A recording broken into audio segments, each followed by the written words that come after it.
1000 বছর আগে আমি তোমাদের সাথে একটা ভিডিও শেয়ার করেছিলাম। ভিডিওতে এই গাছটাই ছিল। এই গাছটার নাম আমি জানি না, তোমরা যদি জেনে থাকো তাহলে কমেন্টে জানাতে পারো।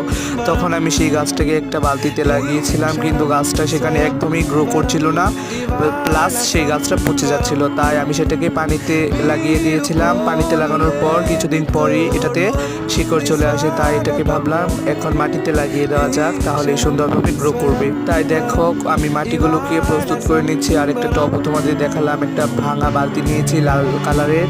এই বালতিটাতে আমি লাগাবো। দেখো মাটিটাকে ভালোভাবে মিক্স করে এখন অর্ধেক মাটি ভালোভাবে ড্রেনেজ সিস্টেমটা করে নিলেই ভালো হবে, না হলে কিন্তু গাছগুলো বাঁচবে না। তারপর ভালোভাবে অর্ধেকটা মাটি ফিল আপ করে দিচ্ছি, তারপরে গাছটাকে লাগিয়ে দেব। মাটি ফিল আপ করা আমার শেষ, এবার এই গাছটাকে লাগিয়ে দেব। দেখো কত সুন্দর গোলাপ হয়েছে, দেখো কত সুন্দর শিকড় বেরিয়েছে। তো এখন আমি গাছটাকে লাগিয়ে দিচ্ছি। দেখো আমার লাগানো হয়ে গেছে। এখন